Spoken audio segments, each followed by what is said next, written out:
குருவே சரணம். அனைத்துலக ஆன்மீக அன்பர்களுக்கும் அடியனின் அன்பு வணக்கங்களும் வாழ்த்துக்களும்.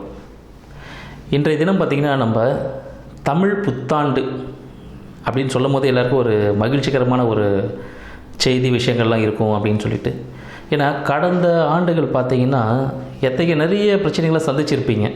நிறைய போராட்டங்கள் இருக்கும், நிறைய இன்பமான நிகழ்ச்சிகள் நடந்திருக்கும், வீட்டில் கல்யாணங்கள், குழந்தை பேர் ஏற்பட்டிருக்கும், சில அசம்பாவிதங்களுக்கும் நடந்திருக்கலாம். நிறைய பேருக்கு நிறைய விஷயங்கள் நடந்திருக்கும். அதில் மகிழ்ச்சிகரமான நிகழ்ச்சி நடந்துச்சுன்னா ரொம்ப ஹாப்பியாக இருந்திருப்போம். கொஞ்சம் துக்கமாக இருந்துச்சுன்னா அதுக்காக ஃபீல் பண்ணியிருப்போம். சரி, இப்போ அடுத்த புத்தாண்டு இப்போ ஆரம்பிச்சிருச்சு. இந்த புத்தாண்டில் எப்படிலாம் இருக்க பொழுது நம்ம எவ்வளோ ஹாப்பியாக இருக்க போகிறோமா, எந்த அளவுக்கு நம்மளுக்கு வருமானங்கள், வேலைவாய்ப்பு, படிப்பு சம்மந்தப்பட்ட விஷயங்கள், நாள்பட்ட நோய்கள், கடன் சம்மந்தப்பட்ட விஷயம். ஒருத்தருக்கு கடனே கிடைக்கலன்னு ஃபீல் பண்ணுவார், வீடு கட்டணும் அதுக்கெல்லாம். ஒருத்தர் கடன் அதிகமாக இருக்கேன்னு ஃபீல் பண்ணுவார். அதாவது கடன்ன்றது ஒரு விஷயந்தான், அது வேணும்னு ஒருத்தர் ஃபீல் பண்ணுவார், வேணான்னு ஒருத்தர் ஃபீல் பண்ணுவார். அப்போது அந்த ப்ராடக்ட்டு, அந்த விஷயங்களை எப்படி நம்ம எடுத்துக்கிறோம், எதை நம்ம பாசிட்டிவாக எடுத்துக்கிறோம், அந்த விஷயங்கள் நெகட்டிவில் எப்படி பாசிட்டிவாக எடுத்துக்கிறோன்ற விஷயங்கள் நிறைய இருக்குது. இப்போ இந்த 2026 தமிழ் புத்தாண்டு பராபவ வருடம், சரிங்களா? பராபவன் பார்த்திங்கன்னா எல்லாமே ஒரு சாதகமான விஷயங்கள் அப்படின்னு சொல்லிட்டு சொல்லுவாங்க. ஏன்னா குரோதி வருடம் இருந்தது, அப்புறம் விஸ்வாவசு வருடம் இருந்தது, இப்போ பராபவ வருடத்தில் இருக்கும். இது தமிழ் மொத்தமாக ஆண்டுகள் 60 ஆண்டுகளில் இப்போ 40வது ஆண்டில் இருக்கும், சரிங்களா? 40வது ஆண்டில் இருக்கும்போது பார்த்திங்கன்னா நிறைய பேர் ஒன்றில் ஆரம்பிச்சு இப்போ 40 வயசு ஆகிருக்கும். அப்போ இந்த வருடத்தையும் அவங்க கணக்கில் வச்சுக்கலாம். இப்போ 40வது ஆண்டில் இருக்கும்பொழுது இது ரொம்ப சாதகமான ஒரு ஆண்டாக இருக்க போகுதுன்னு சொல்லலாம். அனைத்து ராசிக்காரர்களுக்கும் யார் யார் எந்தெந்த விஷயத்தில் ஜாக்கிரதையாக இருக்கணும், யாரெல்லாம் சும்மாவே இருந்தாலும் கோடி கோடியாக பணம் கொட்ட போகுது அப்படின்ற விஷயங்கள்லாம் பார்ப்போம். மேலும் பார்த்திங்கன்னா இந்த ஆண்டில் தமிழ் புத்தாண்டு தமிழ் சித்திரை பௌர்ணமி, சரிங்களா? பௌர்ணமி தினம், அந்த நேரத்தில் சித்திரை நட்சத்திரம் கூடிய, எப்போவுமே எல்லா தமிழ் மாதத்துலேயும் ஒரு நட்சத்திரம் இருக்கும், அது கூட அந்த பௌர்ணமி வரும்பொழுது ரொம்ப பிரகாசமான விஷயங்கள்லாம் இருக்கும். இந்த ஆண்டு வரக்கூடிய சித்ரா பௌர்ணமி மிகவும் பிரகாசமான விஷயங்கள். நிறைய கோவில் குளங்களில் நிறைய பார்த்திங்கன்னா திருமணம் சம்மந்தப்பட்ட விஷயங்கள், கடவுளுக்கெல்லாம் நடக்க ஆரம்பிச்சிடும். முருகன், தெய்வயானை, சரிங்களா? ஸோ இந்த திருமணம் நடக்கும். சிவன், பார்வதி சம்மந்தப்பட்ட தெய்வங்கள்.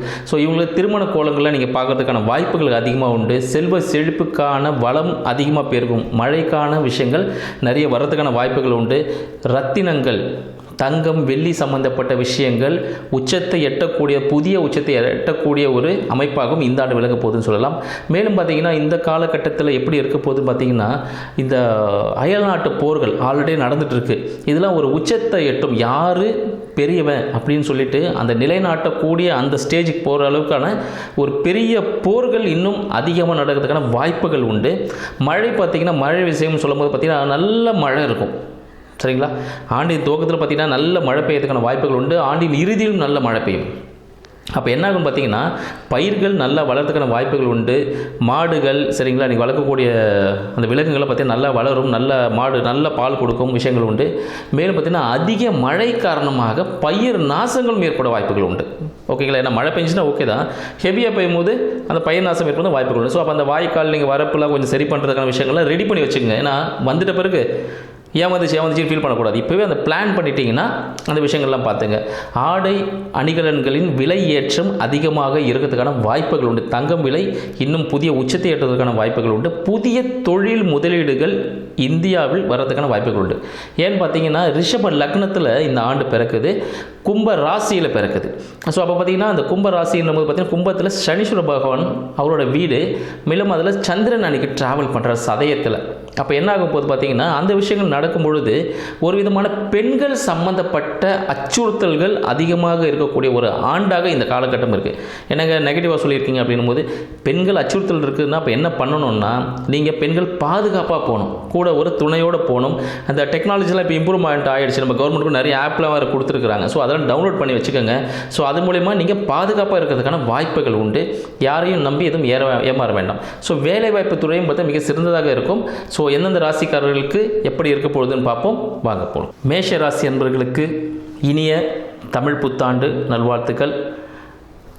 மேஷராசி என்பவர்களுக்கு இந்த பராபவ ஆண்டு எத்தகைய ஒரு சிறப்பான பலன்களை தரப்பொழுது, இதெல்லாம் நம்ம ரொம்ப ஜாக்கிரதையாக இருக்கணும், என்னெல்லாம் சாதிக்க போகிறோம் அப்படின்ற விஷயங்கள்லாம் பார்ப்போம். இந்த ஆண்டின் துவக்கமே பார்த்திங்கன்னா ஒரு கும்ப ராசியிலேருந்து துவங்குது. அப்போ மேஷ ராசிக்கு எல்லாமே ஒரு வெற்றிகரமான ஒரு விஷயங்கள். ஸோ உங்களோட வீடு வண்டி வாகனம் சார்ந்தது தாயார் சார்ந்த விஷயங்கள் எதுனா இருந்துச்சுன்னா ஒரு பிரச்சனைக்குரிய ஒரு வெற்றி கிடைக்கும். எதாக இருந்தாலும் ஒரு சொல்யூஷன்ஸ் கிடைக்கணும்னா அங்கே ஒரு சின்ன ஸ்ட்ரகிள் பண்ணால் தானே, ஒரு சின்ன தடைகள் இருந்தால் தானே நம்ம வெற்றி பெற்றோன்னு சொல்ல முடியும்.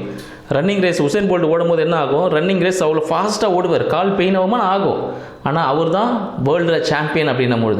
ஸோ மேஷராசி என்பவர்களுக்கு எப்படி இருக்க போது பார்த்தீங்கன்னா, இந்த ஆண்டு தமிழ் புத்தாண்டு காலம் முழுவதுமே ஒரு சூப்பராக ஒரு சக்ஸஸ் எல்லாத்துலேயுமே எந்த நீங்கள் போட்டி போட்டாலும் சரி முட்டி மோதி வெற்றி தான் உங்கள் பக்கம் திரும்ப போகுது அப்படின்ற ஒரு சந்தோஷமான செய்தி இருக்குது.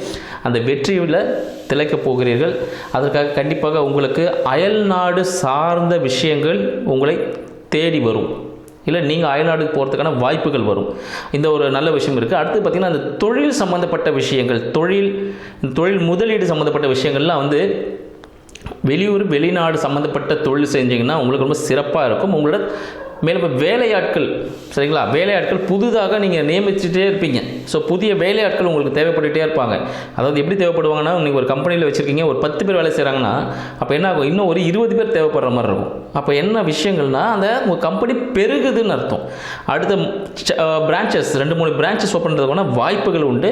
அந்த வாய்ப்புகளை கரெக்டாக நீங்கள் எங்கே பயன்படுத்தணும் பார்த்தீங்கன்னா, வெளியூர் வெளிநாடு, அட்லீஸ்ட் நீங்கள் இருக்கிற மாவட்டத்திலேருந்து வெளி மாவட்டமாக பண்ணுங்கள், இல்லை வெளி மாநிலம் பண்ணிங்கன்னா மிக சிறப்பானதாக இருக்கும். ஹியூஜ் இன்வெஸ்ட்மெண்ட் எதுவும் பண்ண வேண்டாம். இதில் போட்டு நான் பெருசாக போட்டு வைக்கிறேன், அது ஃபியூச்சரில் பெருசாக வரும் அப்படின்னு ஹியூஜ் இன்வெஸ்ட்மெண்ட் போட வேணாம். அந்த அளவுக்கு பெருசாக வராது, ரொம்ப கம்மியாக தான் இருக்கும். ஏன்னா உங்களுக்கு 12ல் பார்த்தீங்கன்னா சனீஸ்வர பகவான் இருக்கார். அவர் என்ன பண்ண பொறுமையாக தான் கொடுப்பார், ஆனால் ரொம்ப லேட் ஆகும், ஆனால் கொடுப்பார், லேட் ஆகும்.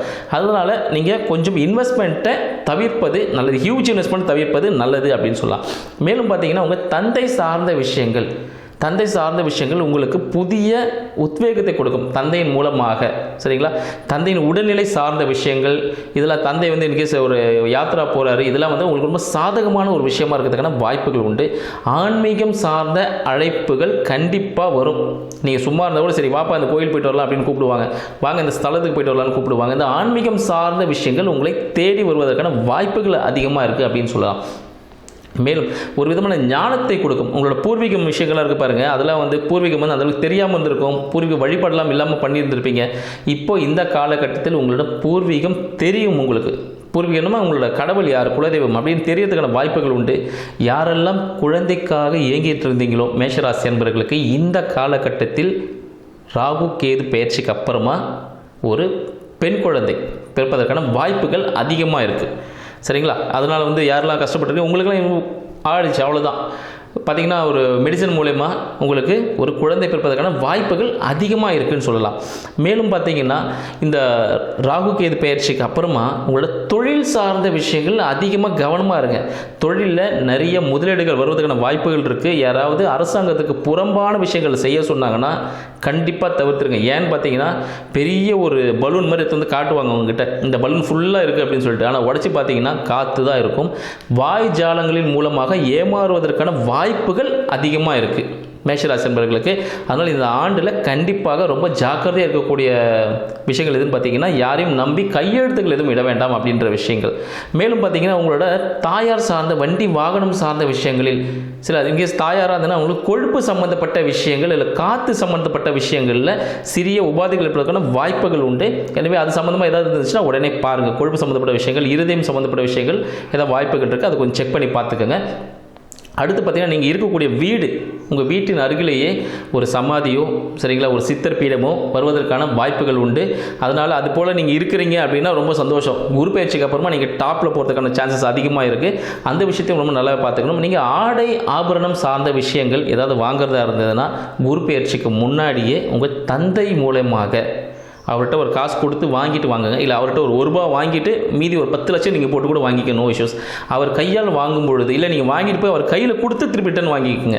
இது போல் பண்ணும்பொழுது உங்களுக்கு ரொம்ப சூப்பரான விஷயமா இருக்கும். குரு பயிற்சிக்கு முன்னாடி மட்டும்தான், சரிங்க. குரு பயிற்சிக்கு அப்புறமா அதே ஒரு பிரச்சனையாக மாறும்.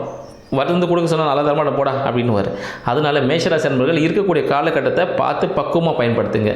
இந்த படிப்பு சம்மந்தப்பட்ட விஷயங்கள் பார்த்திங்கன்னா மேஷராசி நண்பர்களுக்கு தொலைதூர கல்வி மிகவும் சிறந்தது. நான் வீட்டில் இருந்தே படிக்கிறேன்னா அந்த அளவுக்கு சிறப்பாக இருக்காது. நீங்கள் இன்கேஸ் உங்கள் வீட்டில் ஒரு ஹாஸ்டல் போய் தங்கினாலும் இல்லை வேறு மாநிலம் சென்று நீங்கள் படிக்கிறீங்கன்னா ரொம்ப சூப்பராக டாப்பில் வரதுக்கான வாய்ப்புகள் உண்டு.